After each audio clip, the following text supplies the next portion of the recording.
Hello everyone, welcome back to my English delicacy classes. So students, अगर आप UP board के exams की preparation कर रहे हैं तो ये वीडियो आपके लिए बहुत ज़्यादा यूजफुल होने वाला है। साथ ही साथ अगर आप अदर एग्जाम्स की भी प्रिपरेशन कर रहे हैं, मीन्स किसी भी बोर्ड की प्रिपरेशन कर रहे हैं, तो भी यूजफुल होने वाला है क्योंकि आपकी प्रोनाउन की प्रैक्टिस हो जाएगी।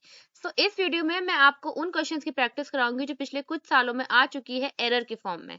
तो ये प्रोनाउन से रिलेटेड एरर है। तो स्टूडेंट्स, मैं आपको बता दूं कि जो एरर से रिलेटेड क्वेश्चन होता है 2 या 4 मार्क्स का होता है। सो ये बहुत ज्यादा इंपॉर्टेंट हो जाता है कि हम इस कॉन्सेप्ट को अच्छे से पढ़े, क्योंकि अगर हम इसको अच्छे से करते हैं ना तो हमें पूरे पूरे मार्क्स मिल जाते हैं इस क्वेश्चन के। क्योंकि ग्रामर ऐसी होती है ना कि आपकी अगर करेक्ट है तो फिर आपको पूरे मार्क्स मिलते हैं। चलिए ज्यादा टाइम ना वेस्ट करते हुए वीडियो शुरू करते हैं। फर्स्ट क्वेश्चन देखिए, one must do his duty. यहाँ पे क्या आएगा? देखिए सब्जेक्ट यहाँ पे क्या है? वन। और इसका प्रोनाउन यहाँ पे क्या है? हिज। सो वन के लिए हिज कभी नहीं यूज होता है। अगर सब्जेक्ट हो आपका एवरीवन, ठीक है, समवन और नन, इस तरीके का सब्जेक्ट हो तो फिर आप उसके साथ हिज लिख सकते हैं। लेकिन अगर आपका प्रोनाउन मीन्स अगर आपका सब्जेक्ट जो है ये वाला, ये इंडेफिनिट प्रोनाउन कहलाते हैं। अगर आपका ये वाला सब्जेक्ट अगर इस वन है तो फिर आप इसके साथ क्या यूज करेंगे? इसके साथ फिर आप यूज करेंगे जो प्रोनाउन है पॉजिटिव प्रोनाउन, इसके साथ यूज होगा one's. So the right answer will be one must do one's duty. देखिए इनके साथ तो आप हिज लिख सकते हैं क्योंकि हमें इसके जेंडर के बारे में पता नहीं। एवरीवन में सब लोग हो सकते हैं, जैसे मेल फीमेल होता है, समवन में कोई भी हो सकता है, हमें नहीं पता है, फिर चाहे वो फीमेल हो या मेल हो। नो वन में भी कोई भी नहीं हो सकता है। तो इसके साथ जब आप पॉजेसिव प्रोनाउन यूज करेंगे तो यहाँ पे हिज आ जाएगा। Everyone has done his work, ठीक है। Someone has entered the class, has took his pen, इस तरीके से आप लिख सकते हैं।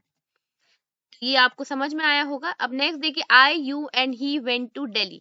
देखिए जो जनरल सेंस पे जो जनरल सेंटेंसेस होते हैं, अगर उसमें प्रोनाउन आ रहा है, देखिए फर्स्ट पर्सन, सेकंड पर्सन और थर्ड पर्सन, तो अगर उसमें प्रोनाउन आ रहा है तो फिर आप उसको प्रोनाउन का ये ऑर्डर क्या रखेंगे? आप रखेंगे 231 का ऑर्डर। अब 231 का कैसे? देखिए मैं बताती हूँ आपको। मीन्स कि आप पहले करेंगे सेकेंड पर्सन, देन फिर आप करेंगे थर्ड पर्सन और फिर उसके बाद आएगा फर्स्ट पर्सन, ठीक है। ये आपको ध्यान रख, 231 के ऑर्डर में प्रोनाउन को यूज करेंगे। इसका देखिए एक रीजन है। मान लीजिए आपके घर में कोई रिलेटिव आया है, ठीक है, कोई गेस्ट आया है, तो जब आपकी मदर उनके सामने, गेस्ट के सामने कुछ प्लेट्स रखेंगी, कुछ स्नैक्स रखेंगी, तो पहले क्या करेंगे? वो उनको प्रेफर करेंगे कि नहीं पहले आप लीजिए, आप खाइए, फिर उसके बाद वो आपका नंबर आएगा कि चलो भाई अपने बच्चों को भी दे देते, और फिर एंड में वो तो अगर उनका मन हुआ तो वो खुद के लिए स्नैक्स सर्व करेंगी। और अगर इसका बेसिकली एक मेन रीजन बताऊं तो देखिए इंग्लिश लैंग्वेज जो है, कहाँ की लैंग्वेज है? Foreign language. फॉरेन लैंग्वेज भी हमें पता है फॉरेन लैंग्वेज है, लेकिन एग्जैक्टली कहाँ से बिलोंग करती है इंग्लिश? इंग्लैंड से। अगर आप इंग्लिश की अगर आप हिस्ट्री उठा के देखिए तो आपको ये पता चलेगा कि पहले हर कंट्री में इंग्लिश नहीं बोली जाती थी, लोग जानते भी नहीं थे। इंग्लिश लैंग्वेज इंग्लैंड से पॉपुलराइज हुई और ये वहीं की लैंग्वेज है। तो वहां पे उस टाइम में 13 सेंचुरी में, उस टाइम में किंग्स रहते थे, क्वींस थी, काफी ज्यादा कर्टिसी थी। तो जो वो कर्टिसी के लिए जब भी वो बात करते थे ना, तो वो पहले दूसरे को प्रेफर करते थे, फिर थर्ड पर्सन को, और फिर खुद की प्रेफरेंस देते थे। तो ये कर्टेसी शो करता है, इसलिए हमें ये रूल फॉलो करना ही है। अगर जनरल सेंटेंस में रूल यूज हो रहा है तो फिर 2 3 1 को यूज करेंगे। लेकिन हाँ, अगर जैसे कि नेगेटिव सेंस आ रहा है, जैसे कि अगर मैं कहूँ कि dash dash and dash done a, sorry, have done a mistake, ठीक है, यहाँ पे मैं ऐसे कर देती हूँ, हैव डन अ मिस्टेक, कि ये फलाने फलाने ने गलती करी। अब क्योंकि ये जनरल सेंटेंस नहीं है, यहाँ पे गलती कमिट की जा रही है, या फिर इसे नेगेटिव सेंटेंस कह लीजिए, तो अब यहाँ पे प्रोनाउन का ऑर्डर रहेगा 1 2 3, है ना। यहाँ पे प्रोनाउन का ऑर्डर रहेगा 1 2 एंड 3 का। क्यों रहेगा? क्योंकि अब मैंने कर्टेसी की बात करी ना, तो जब कोई गलत काम होता है तो पहले हम इल्जाम खुद पे लेते हैं, जितना इल्जाम हो सके वो लोग, मतलब मीन्स कि इंग्लैंड में पहले वो इल्जाम खुद पे लेते थे, उसके बाद वो दूसरे की बात करते थे और फिर तीसरे की। अगर मैं ऐसे और एग्जाम्पल से समझाऊं तो आपकी क्लास में आपको पनिशमेंट मिली उसके बाद आपने क्या कहा? अरे यार मैं क्यों सजा में खड़ा हूँ, चलो उसको भी बुलाता हूँ। आपने अपने फ्रेंड को भी सजा में पढ़वा दिया, तो वो सेकंड पर्सन हो गया। और फिर आप दोनों ने मिलकर सोचे कि अरे हम दोनों हैं बाहर, तो क्यों उनको छोड़ दिया, चलो उसको भी टीचर से शिकायत कर देता ताकि वो उसको भी पनिशमेंट मिल जाए। तो 1 2 3, ध्यान रखना है जनरल सेंस में 231 का रूल फॉलो यूज होगा, ठीक है। और अगर कोई नेगेटिव सेंटेंस है या कोई क्राइम कमिट कर रहे हैं, कोई मिस्टेक या गिल्ट है, तो फिर वहां पे 123 का ऑर्डर रहेगा। यहाँ पे आप करेक्ट सेंटेंस क्या हो जाएगा, यू ही एंड आई। देखिए ये हो गया सेकेंड पर्सन, ये हो गया थर्ड पर्सन, और ये हो गया फर्स्ट पर्सन, तो हो गया ना 231। नेक्स्ट देखिए, being a very cold day I could not go out, कि ठंडा दिन होने के कारण मैं बाहर नहीं जा सका। तो हिंदी में तो ये ठीक है, लेकिन अगर आप इंग्लिश में इसको देखें तो इसका तो ये सब्जेक्ट है, लेकिन इसका सब्जेक्ट कहाँ है। ये कॉन्सेप्ट आपको वर्ब में ज्यादा अच्छे से समझ में आएगा, लेकिन यहाँ पे मैं मोटा मोटा समझा देती हूँ। ये कहलाता है मिसमैच पार्टिसिपल, इसको कहते हैं मिसमैच पार्टिसिपल, ठीक है। ये वर्ब में आता है ज्यादातर, ये थोड़ी सी स्पेलिंग मिस्टेक हो गई है, सब समझ जाइएगा।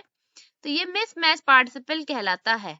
तो इसका सब्जेक्ट, जब यहाँ पे कोई सब्जेक्ट हमें नहीं समझ में आ रहा है, तो फिर यहाँ पे आ जाएगा इट। कहते हैं ना बीइंग संडे, अगर मान लीजिए बीइंग के बाद होता कोई डे होता, कोई मंथ होता, कोई फेस्टिवल होता, तो फिर यहाँ पे हमें एक सब्जेक्ट चाहिए ही चाहिए सेंटेंस के सेंस को कंप्लीट करने के लिए। तो फिर यहाँ हो जाएगा it being a very cold day I could not go out. देखिए ठीक है, समझ में आ गया होगा आपको ये सेंटेंस। ये आपको ज्यादा क्लियरली जो मैं अभी वर्ब का नेक्स्ट वीडियो अपलोड करेंगे उसमें अच्छे से समझ में आ जाएगा। नेक्स्ट देखिए, you should avail of this opportunity. English language में वर्ब दो तरीके की होती हैं, एक ट्रांसिटिव होती है, दूसरी इंट्रांसिटिव। देखिए ट्रांसिटिव अगर आप समझे तो ट्रांसिटिव के मीनिंग में ही क्या आ रहा है, ट्रांस मीन्स कि जो अपना एक्शन दूसरे पे ट्रांसफर करे, और एक होती है इनट्रांसिटिव मीन्स कि जिन्हें कोई भी एक्शन ट्रांसफर करने की जरूरत ना पड़े, ठीक है, वो कहलाती है इनट्रांसिटिव वर्ब। तो जो वर्ब अपने साथ किसी ऑब्जेक्ट को लेकर आती हैं क्योंकि उन्हें अपना एक्शन ट्रांसफर करने की नीड है, वो ट्रांसिटिव वर्ब कहलाती हैं। तो ये कुछ वर्ब्स हैं, जैसे कि कौन कौन सी वर्ब्स है वो। पहली वर्ब हो गई अवेल, जो कि यहाँ लिखी हुई है। दूसरी वर्ब है बी टेक, नेक्स्ट है एब्सेंट, फिर है प्राइड, उसके बाद आ जाती है एंजॉय, ड्रिंक, ओवर स्लीप। देखिए मैं सिर्फ उतनी ही वर्ब्स आपको बता रही हूँ जो कि आपके सिलेबस में दिया है और जिनसे रिलेटेड क्वेश्चन आ सकते हैं, ठीक है। तो सिर्फ, वैसे तो बहुत सारी वर्ब्स होती हैं, लेकिन यहाँ पे मैं सिर्फ उतनी ही बता रही हूँ जो जिससे रिलेटेड क्वेश्चंस आ सकते हैं। देखिए ये हो गई, ये कुछ वर्ब्स हैं। सो अगर आपके एग्जामिनेशन में ये सारी वर्ब्स आती है और इसके डायरेक्टली बाद प्रेपोजिशन आता है, जैसे कि यहाँ पे ये दिया है, तो फिर ये रॉन्ग होगा। इसके बाद आपको एक कोई ना कोई ऑब्जेक्ट चाहिए ही चाहिए होगा। तो अब आप यहाँ पे ऑब्जेक्ट क्या लगा सकते हैं, देखिए यहाँ पे पहले देखिए सब्जेक्ट क्या है, यू है, तो यू का पॉजिटिव केस क्या होता है, योर सेल्फ, तो आप यहाँ पे लिखेंगे योर सेल्फ। उसी तरीके से अगर कोई भी और सेंटेंस लिखा होता है, जैसे कि I enjoyed in the party, एक सेंटेंस आपको और लिख बताती हूँ मैं, I enjoyed in the party, ठीक है। देखिए ये मैंने लिखा हुआ है। अब देखिए यहाँ पे एंजॉयड वर्ब है और इसके डायरेक्ट बाद ये क्या आ गया, प्रेपोजिशन आ गया, तो यहाँ पे रॉन्ग है। अगर यहाँ पे एंजॉयड के बाद यहाँ पे लिखा होता I enjoyed drinking in the party, I enjoyed dance in the party, तो वो करेक्ट होता। लेकिन अब यहाँ पे कोई सब्जेक्ट लिखा नहीं है, तो अब हम इसको कैसे करेक्ट करेंगे, आई एंजॉयड सब्जेक्ट क्या है, आई, तो अब इसका कर देंगे यानी कि माई सेल्फ, ठीक है। I enjoyed my self in the party, अब ये सेंटेंस करेक्ट हो गया। मीन्स आपको ये ध्यान रखना है कि जो वर्ब मैंने यहाँ पे दी थी, अगर इनके बाद में डायरेक्ट प्रेपोजिशन है तो वो रॉन्ग होगा, इसको एक ना एक ऑब्जेक्ट चाहिए ही चाहिए होता है।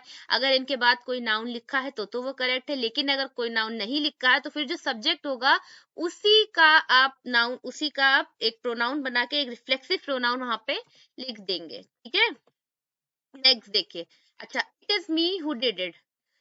अब मैं आपको एक बात बताती हूँ, इंग्लिश लैंग्वेज में ये वाली जो वर्ब होती है ये दो तरीके से काम करती है, हेल्पिंग वर्ब और मेन वर्ब में, ठीक है। तो जब ये, अब ये हेल्पिंग वर्ब कब है, ये मेन वर्ब कब है, अब इसको ज्यादा डिटेल में यहाँ पे नहीं बताऊंगी, ज्यादा डिटेल में तो आपको मैं वर्ब के टॉपिक में ही बताऊंगी, सिर्फ यहाँ पे मोटा मोटा समझ लीजिए। अगर यहाँ पे इन वर्ब के बाद कोई नाउन है, जैसे कि ये मी क्या है, एक इंसान हो गया ना, कोई नाउन या फिर कोई प्रोनाउन लिखा हुआ है तो फिर ये मेन वर्ब है, ठीक है।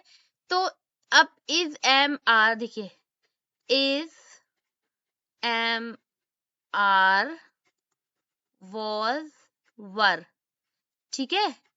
इनके बाद अगर कोई प्रोनाउन आता है तो फिर वो प्रोनाउन होता है सब्जेक्टिव केस में, ठीक है। वो प्रोनाउन हो जाएगा सब्जेक्टिव केस में, ऑब्जेक्टिव केस में नहीं। ये आपको इसको यहाँ पे ध्यान रखना है, ठीक है। तो ये हो जाएगा सब्जेक्टिव केस। अब सब्जेक्टिव और ऑब्जेक्टिव केस में क्या डिफरेंस है, देखिए आई, ठीक है, ही, शी, इट, दे, ये सारे तो सब्जेक्ट होगा। ऑब्जेक्टिव क्या होगा इनके objective case, me, their, her, his, ये सारे ऑब्जेक्टिव केस हो गए। तो जब भी ये सारी वर्ब्स अगर दी हुई हैं और इनके बाद अगर कोई भी प्रोनाउन आ रहा है तो इसके बाद कभी भी आई नहीं होगा, ही नहीं होगा, शी नहीं होगा, इट, दे, ये सब कुछ नहीं होगा। इसके बाद सिर्फ और सिर्फ, सॉरी यही होगा मैंने भी गलत बोल लिया, इसके बाद सिर्फ सब्जेक्टिव केस ही होगा, ऑब्जेक्टिव केस नहीं होगा। तो करेक्ट आंसर क्या होगा, it is I who did it. Me का ऑब्जेक्टिव केस क्या होता है, सब्जेक्टिव केस क्या होता है, आई। नेक्स्ट देखिए, योरसेल्फ आर रिस्पॉन्सिबल। योरसेल्फ क्या है, ये एक रिफ्लेक्सिव प्रोनाउन है और रिफ्लेक्सिव प्रोनाउन कभी भी सेंटेंस का सब्जेक्ट नहीं हो सकता। तो यहाँ पे क्या होगा, यू आर रिस्पॉन्सिबल। बोलते हैं ना बहुत सारे जनरल इंट्रोडक्शन में मैंने सुना माई सेल्फ इज फलाना फलाना नाम बोल देते हैं, तो वो कंप्लीटली रॉन्ग होता है, क्योंकि माई सेल्फ, योर सेल्फ, ये सब कभी भी सब्जेक्ट नहीं होता है, ये इसके पहले एक सब्जेक्ट होता है। ये इट मीन्स कि इससे सेंटेंस की शुरुआत कभी हो ही नहीं सकती। सिंपल लैंग्वेज में समझिए, माई सेल्फ, ठीक है, himself, herself, their self, us, इससे कभी सेंटेंस की शुरुआत नहीं हो सकती, ठीक है। ये सारे pronoun. I and you have done it, मैंने आपको पहले ही बताया था कि जनरल सेंटेंस है तो फिर वहां पे क्या रहेगा, कौन से प्रोनाउन में ऑर्डर रहेगा, 231 मीन्स 2 3 1। अब देखिए यहाँ पे क्या है, आई है फर्स्ट पर्सन और यू है सेकंड पर्सन। थर्ड पर्सन अगर नहीं भी दिया है तो फिर 2 और 1 का ऑर्डर रहेगा। तो करेक्ट आंसर क्या हो जाएगा, you and I have done it. Next देखिए, दिस बुक इज माई। माई क्या होता है स्टूडेंट्स, माई एडजेक्टिव होता है, पॉजिटिव एडजेक्टिव होता है, ठीक है। ये किताब मेरी है, ठीक है। ये तो ऊपर ही लिखा हुआ है, दिस बुक इज माई। तो यहाँ पे अब क्योंकि माई है तो फिर पॉजिटिव एडजेक्टिव कभी भी बिना नाउन के आता ही नहीं है, तो उसका आंसर होना चाहिए this book is my book, ठीक है। तो अब ये कुछ करेक्ट हो रहा है, लेकिन फिर भी इसमें एक वीक एरर है। क्या एरर है, ये जो नाउन है यहाँ भी रिपीट हो रहा है, यहाँ भी रिपीट हो रहा है, और सेंटेंस में हम कभी नाउन 4 बार रिपीट नहीं कर सकते, है ना।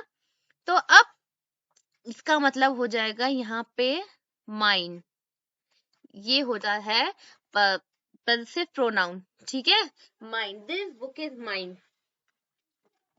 देखिए this book is mine, mine का मतलब ही, माइन जो पॉसेसिव प्रोनाउन है ये अपने साथ ही एडजेक्टिव लिए रहता है और एक नाउन लिए रहता है, ठीक है। दिस बुक इज माइन, समझ में आ रहा होगा आपको। अब देखिए वही लिखा है, आई will avail of this chance, फिर से यहाँ पे ट्रांसिटिव वर्ब है, इसके बाद कुछ भी नहीं लिखा है, तो फिर यहाँ पे क्या होना चाहिए, देखिए सब्जेक्ट हमारा यहाँ पे क्या है, आई है, तो इसी के अकॉर्डिंग हम यहाँ पे इसको एक ऑब्जेक्ट दे देंगे और ऑब्जेक्ट हो जाएगा I will avail myself of this chance. Avail होता है लाभ उठाना। He is one of those people who knows everything. एक इसको मैंने नाउन में भी आपको बताया था, अगर वन ऑफ करके लिखा है तो उसके बाद प्लूरल नाउन आता है, और अगर नाउन प्लूरल है तो फिर उसके साथ वर्ब भी प्लूरल रहेगी। नोस क्या है, ये सिंगुलर वर्ब है ना। तो यहाँ पे क्या हो जाएगा, ही is one of those people who know everything. मालूम है ना, जब कोई भी चीज प्लूरल होती है तो उसके साथ वर्ब में एस और ई एस नहीं लगता है, सिर्फ एस और ई एस तभी लगता है जब ही, शी और इट होता है।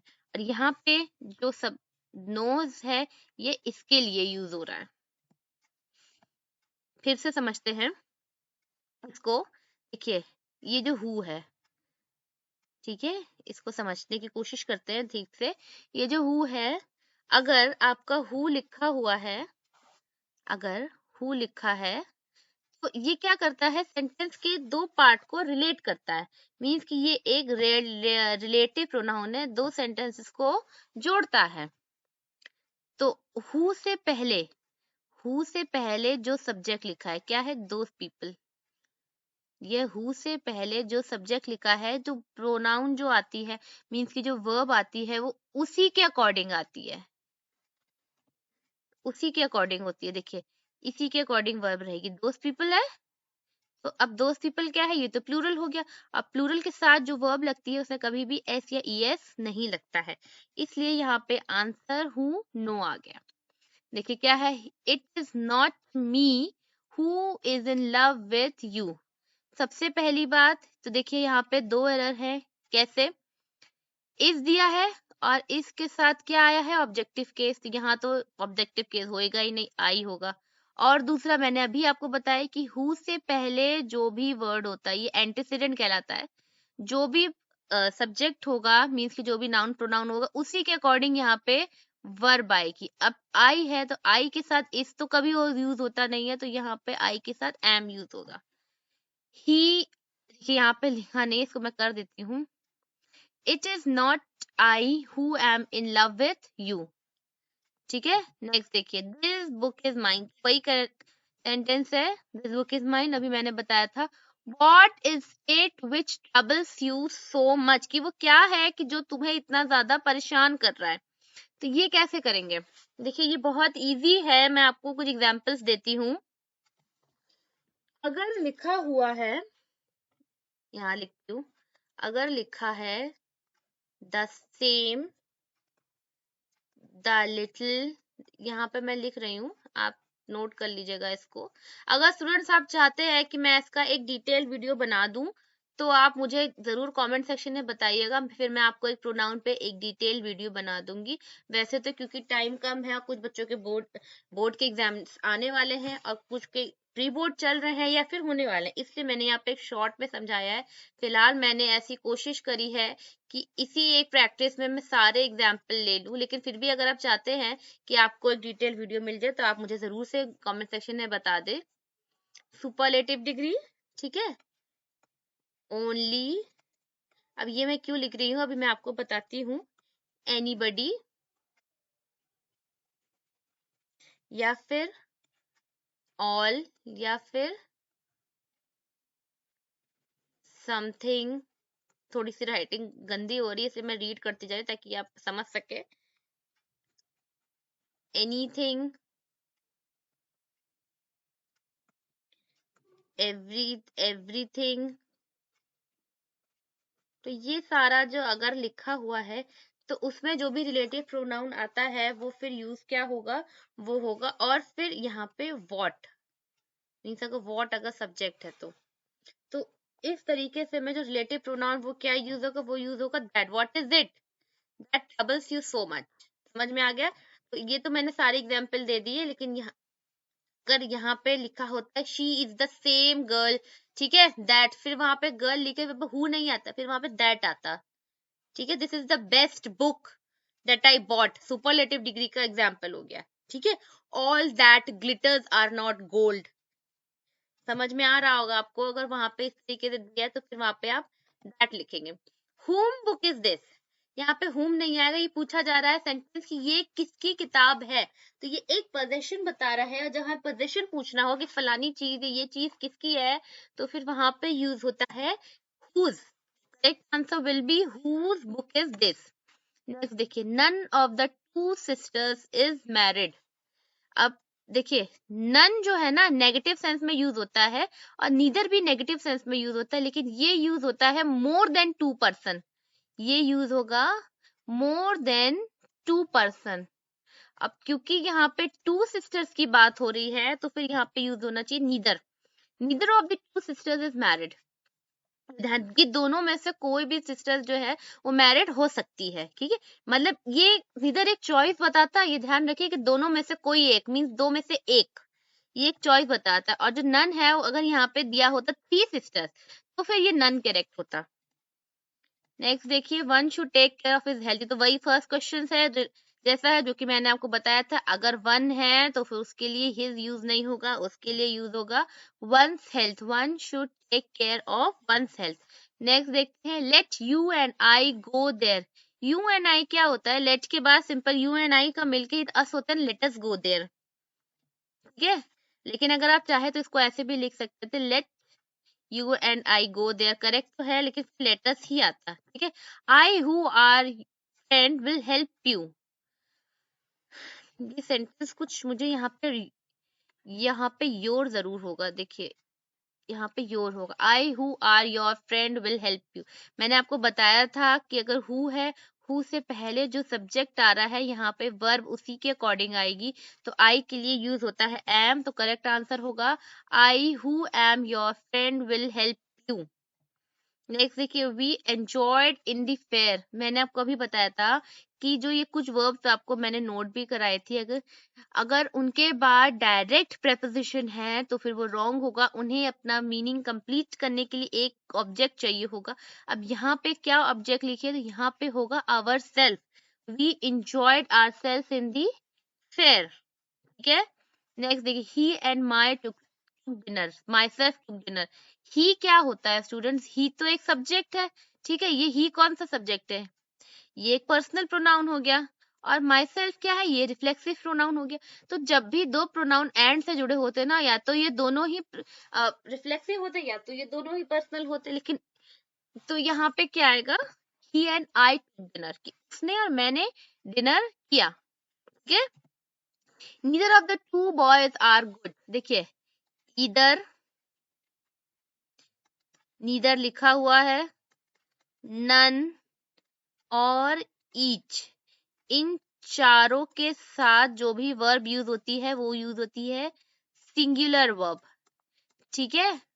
इनके साथ सिंगुलर वर्ब यूज होती है। Neither of the two boys is good, कि दोनों में से कोई एक लड़का अच्छा है। नेक्स्ट सेंटेंस देखते, this is all what I know, मैंने अभी आपको बताया था कि अगर ऑल लिखा है तो फिर यहाँ पे व्हाट नहीं आएगा, यहाँ पे आएगा that, this is all that I know. कुछ और भी वर्ड्स लिखा है, तो अगर आपने वो पार्ट मिस कर दिया है तो वीडियो बैक करके जरूर से उसको देख ले। ये वही क्वेश्चन है जो कि फिर से रिपीट हो गया है। चलिए फिनिश होता है आज की क्लास में, बस इतना ही। आगे की प्रैक्टिस है वो मैं नेक्स्ट वीडियो में समझाऊंगी। अगर ये आपको वीडियो पसंद आया हो तो चैनल को सब्सक्राइब जरूर से करें, वीडियो को लाइक भी करें, अपने फ्रेंड्स के साथ शेयर भी करें। और हाँ, मैं फिर से अगर आपको कहती हूँ कि अगर आपको इसकी एक डिटेल थ्योरी चाहिए बेसिस, और अगर आप चाहते हैं मैं और अगर इसको एक वीडियो बनाऊँ तो आप मुझे जरूर से कमेंट सेक्शन में जरूर बताएं। और हाँ, जो मेरा नेक्स्ट वीडियो है वो एडजेक्टिव और वर्ब पे होने वाला है, पिछले कुछ साल के प्रैक्टिस क्वेश्चंस को लेकर मैं समझाऊंगी, और एक एग्जाम स्ट्रैटेजी पे भी आपको क्वेश्चन जरूर बताऊंगी। चलिए वीडियो में बस इतना ही, मिलते हैं आपसे नेक्स्ट वीडियो में, तब तक के लिए bye bye and take care.